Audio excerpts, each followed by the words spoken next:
Hi everyone, my name is Justine Stephenson and I teach grade 2 at Carlisle Elementary School. I have 18 fantastic students in my class. In our school, we each have our own special names. So we are the grade 2 secret agents because we love exploring and investigating our world. I decided to do this blog as a part of my major digital project for my EC9 831 class. For years, I wanted to have a classroom blog, but I had no idea about blogs, where to begin, what resources were in the legalities around having students showcase their learning through a blog. But this class allowed me to get my feet wet and led me to some fantastic resources. One resource is Sue Waters. She is the support manager for EduBlog. She showcased to us why people should do student blogging, gave us some background information, plus gave us some fantastic resources. She also can answer any of your questions, so you can email her or shoot her a message on Twitter and she will get back to you as soon as possible. EduBlog also has a great guide that if you search where to get started with blogging through EduBlog, it'll take you through some fantastic links. And this is exactly what I used when I started my student classroom blog.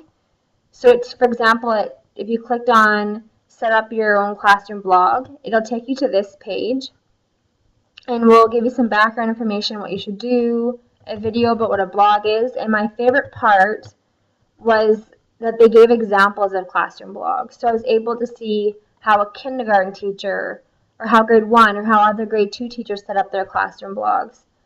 And it allowed me to see how other students and other teachers were showcasing learning through using blog as a resource and a tool.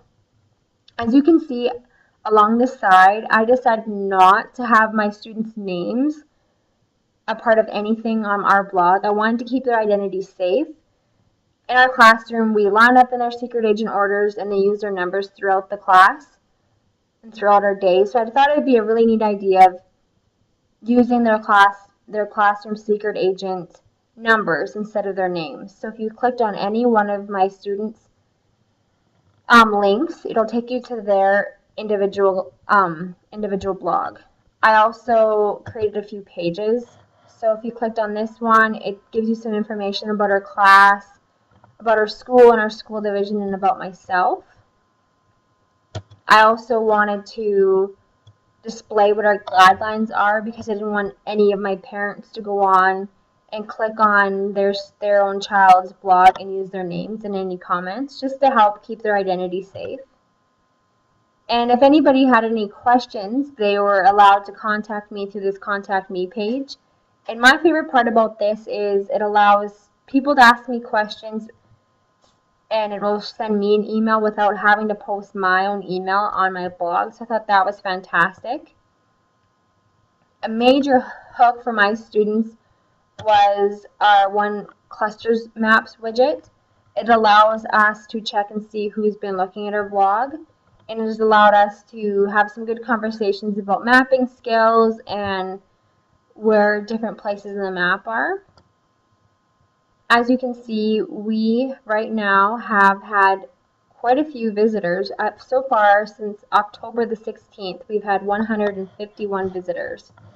And we've had many people from Canada, from the States, all the way to France and Portugal, United Kingdom, Australia, and my kids were so excited not only to hear that their parents were looking at their blogs, but other people were excited to hear what they're learning. And that just showed value to them, that their thoughts were important and everybody wanted to hear what they're learning about.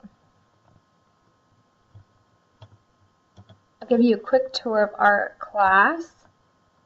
So we got started on October 14th, and I just had entered a little picture.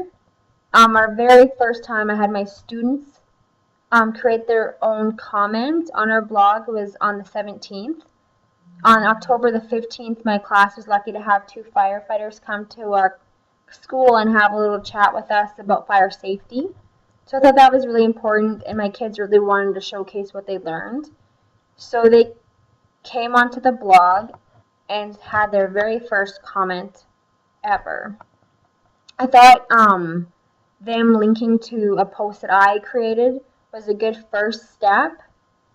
I was able to model to my students on the smartboard about where to go and how to get started by leaving their comment. It worked extremely well as they're only 7 and 8 years old. As you can see, I decided not to edit any of my students' comments. So here I let my students type everything out on their own, and then down below in brackets I rewrote what they were trying to say so other people can understand if they had any spelling mistakes or any random sentences, really exactly what they were trying to say. So I thought that worked extremely well. I did that again when we discussed our learning from our improv workshop. I thought that was a really good first step again, allowed them to review. We had some different sentence starters on the board. We brainstormed of things that we learned about too before they began, so they weren't having to write freely just on their own. We've also did some other blog posts where we added links to videos that we watched. And Remembering Staying the Germs blog, I was very, very lucky to get the idea about the 3 C's and the Q of what good commenters do from a fellow student named Jennifer in my class. And then also another student in my EC&I class by the name Danielle posted to us that she had sentence starters to go with each of the 3 C's. And then when I went back and used the sentence starters with my kids, that worked amazing. So thank you, Danielle, for giving me that amazing idea and for sharing that with us. We've also added a song onto our blog, so I encourage you to check out my kids singing the Odd Todd and Even Steven song. They're really excited that they're able to add videos onto our blog. And finally, something really exciting in our classroom is we're starting to create our own animal project. So I encourage you to have a look at my students' blogs because they're starting to post about what they are going to create for their animal project. And finally, in one of Sue's tweets that she sent on Twitter was talking about how you can add a photo gallery onto your blog post. So after looking at that, I knew I wanted to try it out. So this week I added a little gallery of some pictures of our learning about numbers from 0 to 100. This has been an amazing experience so far for myself and for my class. I still don't know the be and end all about blogging, but I'm looking forward to finding some more webinars and exploring the internet through reading other people's blogs, other classroom blogs to get more ideas and some more background information. This project allowed me to get my feet wet and get started, but it isn't just it's the beginning for our class, and I'm looking forward to seeing my students progress in their writing skills and seeing what a classroom blog is going to look like at the end of the year. Thank you for having a look, and I encourage you to keep checking out our classroom blog once a week or at least once a month to see what we've been up to. Thanks so much.